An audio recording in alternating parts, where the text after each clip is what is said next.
All right, I want to share a little bit of status on the 2016 Cummins.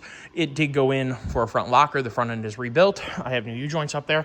I also had them all of the U-joints relevant to this truck, so I carry them with me just in case I ever had to do a change, which is always a good idea to have. I did have them mount the ARB air compressor in the Ram box, and I think that's going to be really slick. I got another length here in case I need to have it. And of course, obviously everybody knows how to have air up tires.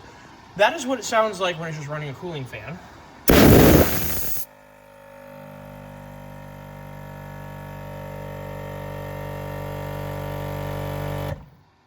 there you go. It is a remarkably well-sealed system. I left all this just like this and for quite a few days in here.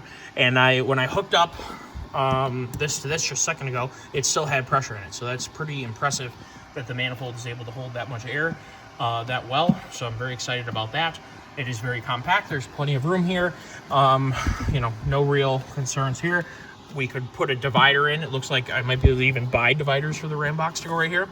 So that way we can section off anything here. I will put on this side everything relevant to probably tire repair and potentially some recovery stuff over here too, because this is kind of relating to airing down, recovery, that kind of thing. And also the cool thing about this, one of the things when my dad was sick and we would talk about plans and whatever, he was really jazzed about this. He loved the idea of being able, because he knew how much effort I put into figuring out air pressures for tires and towing and things like that. And he's like, it's so cool to be able to onboard your truck, be able to adjust your air pressure right here, ready to go.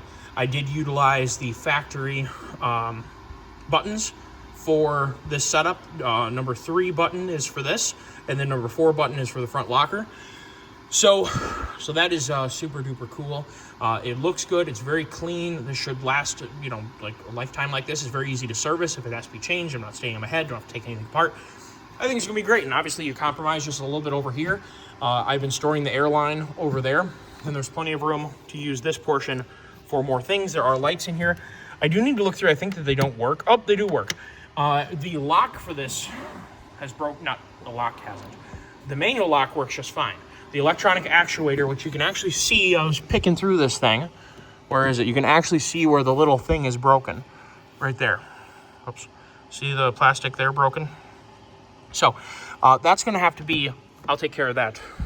We'll have, the Ram boxes are on a button, which is the factory clicker button, which is super nice.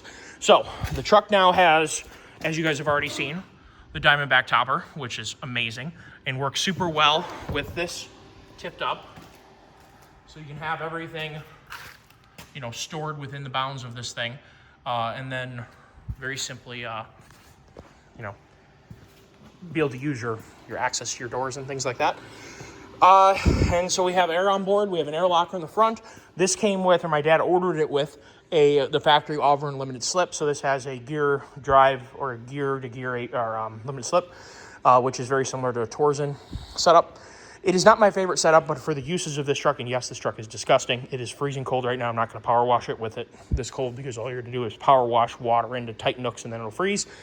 As soon as we get a warm day, we'll clean this thing up and get this thing ready. These tires are working absolutely perfectly. I've not put a terrible amount of miles on this truck because it was in getting the diff for a long time. They had ordered the wrong manifold component or something. I'm not blaming them. It's not a big deal. And they had to wait for a new one to come in. There was some component in here that wasn't quite the right component. All of this work, which is done very nicely, and I paid full price for the work. As far as I know, but DTS and Warren is who I've always used for ring and pinions and differentials, and I've never had an ARB system or an air locker before. This is my first time having an air locker as opposed to an e-locker, because I wanted to have the onboard air in this truck anyway, and I figured I wanted to give the air locker a try. And just so you know too, your options for an AM 9.25 these days are pretty limited. I don't even think you can get an e-locker for it. Your options are Detroit locker, which you might want to have hub lockouts and things like that for, or I wanted to keep this thing not hub lockouts just because I wanted to have not have that. If we go any more hardcore on this, it'll have RCVs, but I don't think we're going to do anything like that. But this truck hopefully is going to do a lot of traveling and a lot of fun. The whole point of this whole setup is it still needs to function like a truck, but I want to be able to do a lot of overlanding. I want to do a lot of traveling and a lot of just exploring in general, have a truck that's highly capable, potentially tow stuff that's even more capable, like four-wheeler side-by-sides, things like that. Maybe at some point when I get my YJ done, be able to tow this thing with the YJ, or tow the YJ with this thing. And I think at this point, especially with me deciding to get the Gladiator, the YJ is going to become very much a trail rig, which is fine by me. I'd love to have a small trail rig. But anyway, the Falcon AT4Ws, I have many sets. This is yet another set. These tires right now are at 35 PSI in the front and 42 in the front, 35 in the rear, 42 in the front. And these things are flipping animals. I had to move some trailers the other day, one of which was about 11,000 pounds or so, in about 4 inches of snow, 4 or 5 inches of snow. And this is a manual trans, which makes it very easy to drive. But in two-wheel drive, and this doesn't have a locker, this is just with that anti-spin, the factory anti-spin differential from Ram. It did not need four-wheel drive, and it basically didn't ever spin moving the trailer around in that deep of snow, which in my opinion is incredibly impressive. It bodes very well for, first of all, when you have the tires aired down properly, they're remarkably capable. And second of all, the AT4Ws are just good tires.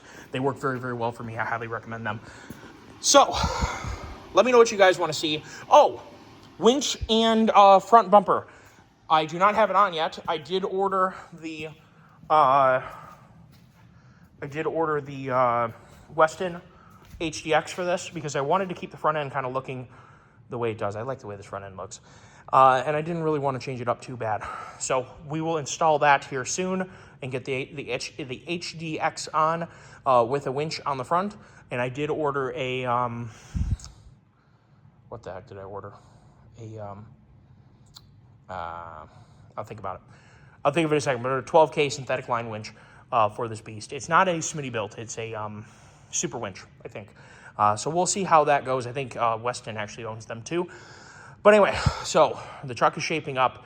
The key things, we have a front locker. We will have a front winch. We have the ability to air up after airing down. And we will have on board, we're going to put some in the Jeep, but having a set of something to patch a tire plug kit, a sidewall patch kit, things like that, and also valve stem cores. Because valve stem cores do fail once in a while, especially when you're airing them up and down. Sometimes they can get a little pissed off. So we now have the truck pretty well sorted, or at least what I think is pretty well sorted for doing what I want to do with this truck, which is long distance traveling, be able to tackle any job at hand.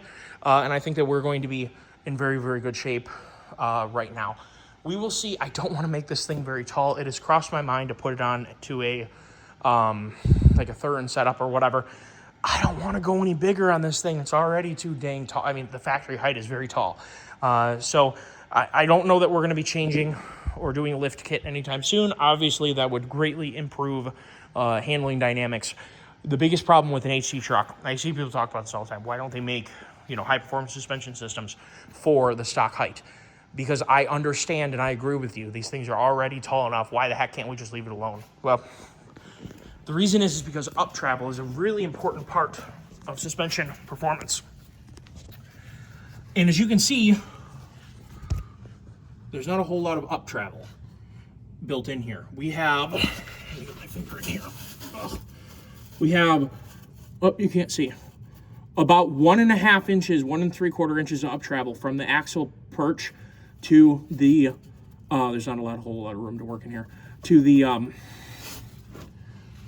bump stop there. So there's not a whole lot of up travel built into this. The whole reason why they lift them is to get the axle away from the frame so they have more room to tune the truck in terms of getting the spring rate right and the shock valving right. The more travel you have, the more time you have to absorb bumps. You want to be able to have your tire drop down into a hole and then be able to be absorbed as it comes back up. And that's what keeps the tread in contact with the ground. The biggest issue when you have vehicles that don't have a lot of down travel is the tire does not stay coupled to the ground. What happens is the tire begins to float. This is common, for instance, on a Chevy IFS system that you crank the keys on. There's no down travel. Basically, you're running on the bump stops all the time. There's no down travel when you go over a washboard road. The tire literally just floats over top of everything. It doesn't stay in contact and you lose control. It's bad. So if you want to have good bump performance, you actually want to have the tire fall down into the hole and then the suspension control it as it rises back up out of the hole and absorbing the impact while it's doing it. That's how you have a good riding suspension system. And the stock setup because they've made it to be shorter and because they've made it to carry loads and things like that, it is not the most ideal setup. The problem is that I don't know right now that I want to go any higher. We will see as we use this thing. You know, I'm not trying to go out and ruin this truck. Like, this truck means a lot to me. It's my dad's truck. He passed away from ALS. This truck means the world to me. So I'm not sure that I'm going to, you know, go ahead and change it too much. We will see, because obviously, as I just got done talking about, I'm relatively knowledgeable in suspension dynamics, and good ride means a lot to me. We may have to make that choice, but I will say that the 32s fit the wheel well shape very, very well. 32 and a half, so they're basically 33s, but whatever. They're not really 33s. I don't really call them 33s. They're 32.7 or something like that. So they fit the truck very, very well. They ride well. They don't weigh a lot. They're on the factory steel rims. They're a great winter set of tires. We will figure out in the future what we're going to do with this, but for right now, the winter setup, which is what this truck is set up for right now, is still highly, highly capable, especially considering the locker. I hope we get a bunch of snow, and I hope that we can put this thing through its paces in my field and find out just how much snow it'll go through in this condition. I think that you'd be very impressed how much it will. So I hope you guys enjoyed the video on the Cummins. Everyone have a wonderful day and take care of yourselves, and we will see you in the new year. Thank you all. Take care.